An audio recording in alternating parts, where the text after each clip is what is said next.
Hello අපි දැන් මේ කොහෙද ඉන්නේ කියලා දන්න අය නම් දන්නවා. දැන් වෙලාව උදේ 6:00 පාන්දර. අපි දැන් යන්නේ මාළු ගන්න තමයි. මේ පේන්නේ ඔයගලන්ට මීගම්මුවේ ලොකු ලෙල්ලම ළඟ තියෙන පාලම.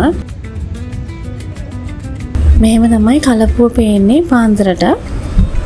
අවුව නෑ මේ වෙලාවට ඉර පායලා තිනවා. මේ බෝට්ටු ඔක්කොම උදේ පාන්දර ගිහපු බෝට්ටු.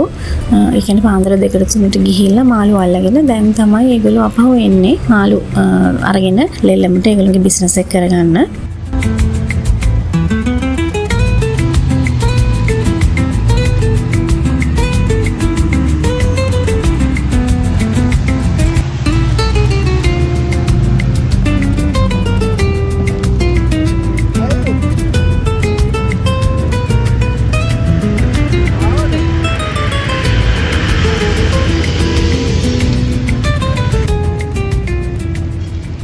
අපි එහෙනම් බෝට්ටු වලදී බලලා දැන් යන්න හදන්නේ මාළු තියෙන තැන බලන්න. මෙතන හරීම කාර්යබහුලයි. හැමෝම මාළු කියන්නේ විකුණන අයත් ඉන්නවා, මාළු මිලදී ගන්න අය ඉන්නවා. ඒතකොට රෙස්ටොරන්ට් වල ඉන්න අය, හොටෙල්ස් කරන අය, පොඩි කඩ කරන අය මේ හැමෝම ඇවිල්ලා මෙතනින් තමයි මාළු අරන් යන්නේ. මොකද ලොකු ප්‍රමාණයක් ගන්න පුළුවන්. අනිත් එක තමයි හැම මාළු වර්ගෙම වගේ මෙතන තියෙනවා. ඒ වගේම මේ හරි අඩු මිලට ගන්න පුළුවන්.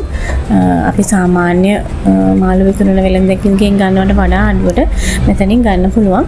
හැබැයි චූටි ප්‍රමාණ වලින් ගන්න බෑ. ඒක තමයි පොඩි අවාසියකට තියෙන්නේ. ඒ කියන්නේ 250 500 වගේ ගන්න බෑ. කිලෝ එකේ ඉඳන් උඩට ඕනම වර්ගයක මාළු ඕනම ප්‍රමාණයක් ගන්න පුළුවන් ඔයගොල්ලන්ට. මෙතන මාර බිසී බලන්නේ නැයත් ඉන්නවා. ඒ වගේම ගන්නේ නැය තමයි ගොඩක් ඉන්නේ. මේ ඔයාලට පේන්නේ ලින්නෝ. මේ තියෙන්නේ මොහොදු කකුලුවා කියන මාළු. මෙයාලගේ හැම අයින් කරලා තමයි තියෙන්නේ.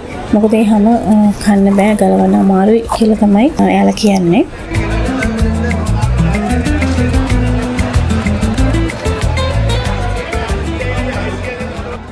මේ දැන් ඔයාලට පේන මේ මාළුව yellowfin tuna කියන මාළුව. එයා හරි වටින මාළුවෙක්. ගොඩාක් එක්ස්පෝර්ට් වලට තමයි එයා ගන්නේ.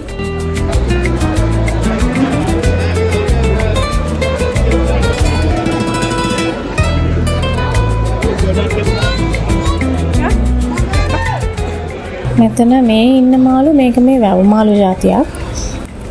මේ පරව මාළු ඔය විදිහට හැම මාළුවෙක්ම වගේ මෙතන ඉන්නවා. මේ මී මැටි ඉන්නවා. ඊට පස්සේ මෙන්න මේ මාළුව නම් මම හරියටම දන්නේ නැහැ.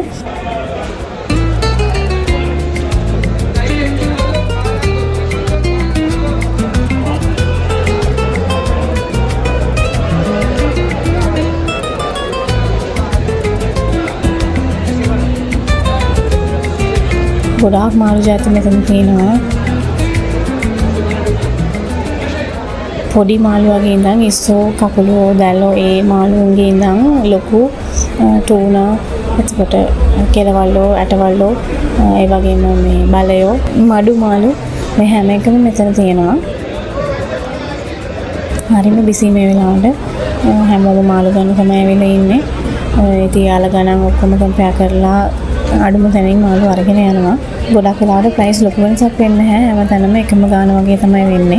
මේ ඔක්කොම මාළු මේ අලුත්ම මාළු හරිම ෆ්‍රෙෂ්. දැන් අල්ලලා ගෙනාපු මාළු වෙනම තියෙනවා අයිස් මාළු. ඒ කියන්නේ දවස් 2-3 ගිය ට්‍රෝලර්ස් වල සතියක් එහෙම ගිහපු ට්‍රෝලර්ස් වල එන මේ මාළු අයිස් වල දාලානේ අරන් එන්නේ.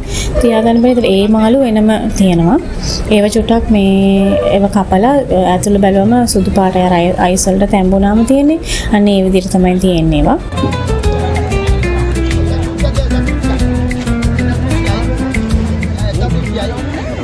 සමහරක් මාළු තියෙනවා. ඒ මාළු වල මාළුවට වඩා රන් මාළුවා කියලා මාළුවෙක් ඉන්නවා. ඒ මාළුව හැම මේ එයාගේ මාළුවට වඩා ගණන් එයාගේ අපි කියන්නේ බොක්ක කියන්නේ අන්න ඒක තමයි ගොඩක් ගණන්. ඒක රුපියල් මම හිතන්නේ සාමාන්‍ය සයිස් මාළුවෙක්ගේ අඩි 2ක විතර මාළුවෙක්ගේ බොක්ක ගත්තොත් ඒක රුපියල් 25000ක් විතර වටිනවලු. මේ වගේ පොඩි පොඩි මාළු කෙනන අම්මලා හැමත් ඉන්නවා. ඒකට ඒගොල්ලෝ කරන්නේ අර ලොකු ගෙනාපු කට්ටියගෙන් බෝට් වලින් ගෙනාපු මාළු අරගෙන ඒගොල්ලෝ වෙනම එතන බිස්නස් එක කරගන්නවා. ඒගොල්ලෝගේ එදිනෙදා ජීවිතේ ගතමනාව හොයාගන්න.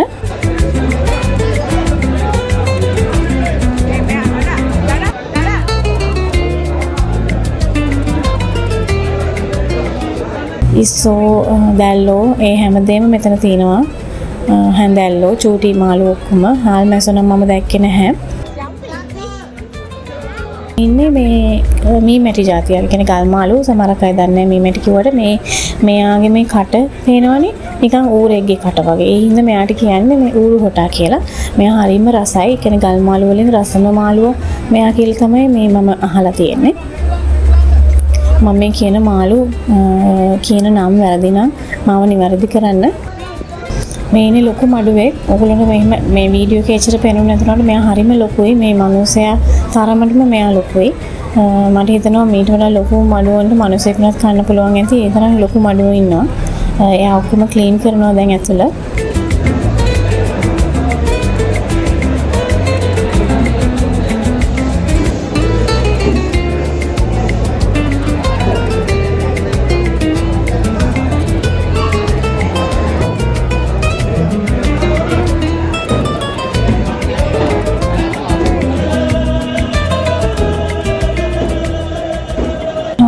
මේ ඒරියා එක දැන් මේ හදලා ටයිල් කරලා නිකන් බෙන්චස් වගේ හදලා මේ තින්නේ එලෝෆින් ටෝන කෙනෙක් ලොකු කෙනෙක් මෙයා ගොඩක් ලොකුයි බලන්න ඕන මේ පොඩි අටවල් එහෙම ඉන්නවා දැන් මේ තැන හදලා දීලා තින්නේ මේ ඕස්ට්‍රේලියානු රජයෙන් තමයි අපිට ලංකාවට මේක හදලා දීලා තින්නේ මේක අර මේන්ටේන් වෙන්නේ ලස්සනට මේන්ටේන් වෙන්නේ කියන්නේ ගොඩක් හැමතිස්සෙම වතුර හැම නැතිනේ ඉතින් ක්ලීන් කරන කෙනෙක් කවුරුත් නැහැ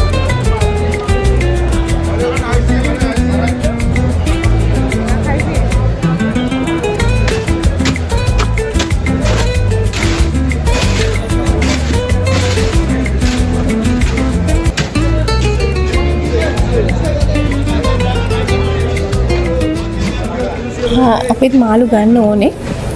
තාම මොනවද ගන්න කියලා ඩිසයිඩ් කරේ නැහැ. ඉස්සෝ තියෙනවා මෙයාලගේ. ඉස්සෝ සාමාන්‍යයෙන් යන්නේ ටයිගර් ප්‍රෝන්ස් වගේ ටිකක් ලොකු එක. ඒක කිලෝ එක 2500 තමයි යන්නේ. හැබැයි ඒක කියන්නේ ෆ්‍රෙෂ් ඉස්සෝ නම් නෙමෙයි වගේ. ඊට පස්සේ අනිත් පොඩි සාමාන්‍ය ඉස්සෝ තියෙනවා කිලෝ එක 1400යි 1500යි. තනින් තන චුර ගණන් වෙනස් 100ක් 200ක් ඊට මෙහෙට වෙනවා ගණන්. අපි තාම තීරණය කරේ නැහැ මොන මාළුද ගන්න යන්නේ කියලා.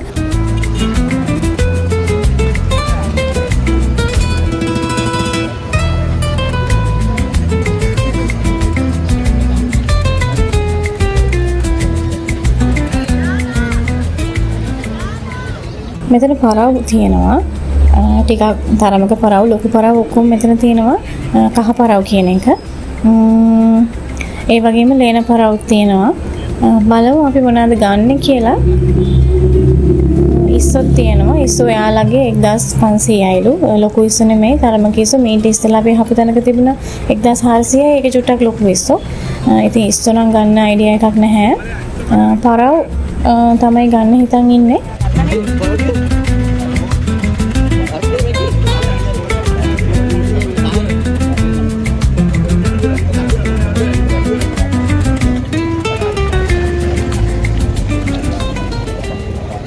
අපි එනම් පරාව ගත්තා කහ පරාව උයි කහ පරාව උනේ 1400ක් නැත්නම් 500ක් තමයි කිලෝ එක උනේ ඊට පස්සේ ලේන පරාවුත් ගත්තා ඉතින් දැන් අපි ආවේ මෙතනට ඒක කපා ගන්න කියලා මෙන්න මේ මල්ලි අපිට ඒක කපලා දෙන්න යමයි යන්නේ එයාතේ හොඳ ග්ලව් එකක් දාගෙන තියෙන්නේ ඒක කම්බි වලින් හදපු ග්ලව් එකක් පුළ දන්නවා ඇති එහෙම ග්ලව්ස් තියෙනවා දැන් ඒක දාගත්තම එයාට බොහොම කොන්ෆිඩන්ට් කපාගෙන යන්න පුළුවන්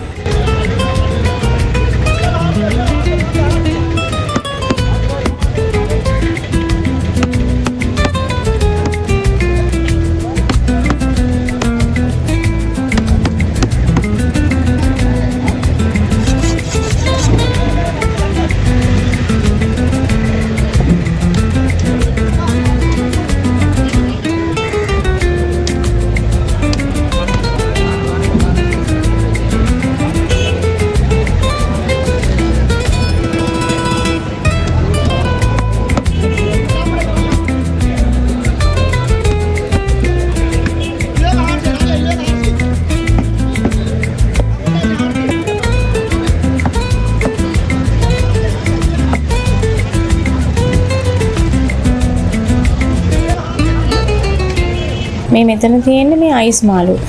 ඒව තමයි කුට්ටි දැන් ඔය කපලා දෙන්නේ ගොඩක් මේ පොඩ්ඩක් නෙමෙයි ගෙනියන්නේ.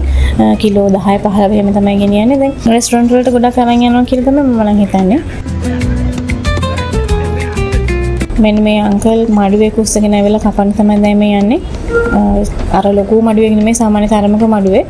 අපි ස්ටින්ග්රේ කියලා කියන්නේ මොන්ට තමයි. මඩුව කාලා තියෙන අය දන්නවා ඇති. මම ඇත්තටම මේ එකම එක පාරක් කාලා බැලුවා. මට කියන්නේ මේක මොන වගේද කියලා දැනගන්න ඕනේ. ඒක දැක්කම ඒක පොඩක් කන්න හිතෙන්නේ නැති හින්දා. හැබැයි ඒක කන්න හරි අමාරුයි. මට නම් අපිරියාවක් තමයි ආවේ. සමාවෙන්න එහෙම කියනවනේ. ඒක හරීම අපි කාටලේජ් ගොඩාක් කනවා වගේ තමයි තේරෙන්නේ. ඒකේ මාළු තියෙනවා. හැබැයි එහෙම මේ මාළු මේ ෆීලිං එකක් එන්නේ නැහැ. ඒක හරි අමුතුයි. හරිම අමාරුයි කන්න මට නම්. දැන් ඔන්න ඊළඟට ලේන පරව කපල ඉවරයි. ඒ මල්ලි දැන් කපන්න යන්නේ අපේ අනිත් කහ පරව එක තමයි කපන්න යන්නේ.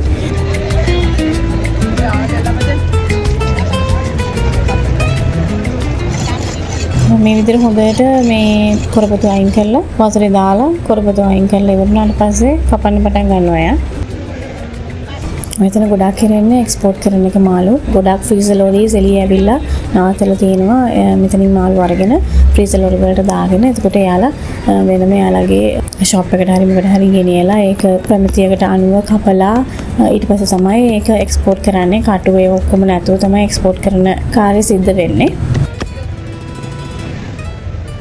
මෙතන අනිත් පැත්ත සයිඩ් එකේ තියෙනවා ඔක්ෂන් කරන තැන. එතනින් ගොඩක් ලොකු මාළු තමයි ඔක්ෂන් කරන්නේ. ඉතින් ඒ පැත්තට ගියේ නෑ. ඒ පැත්ත හොඳටම බිසි හින්දා.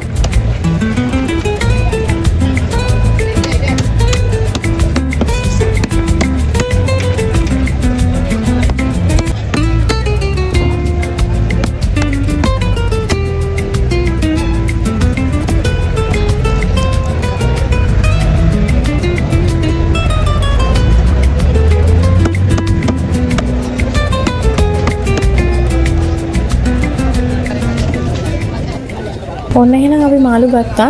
දැන් ඉතින් යන්න තමයි යන්නේ.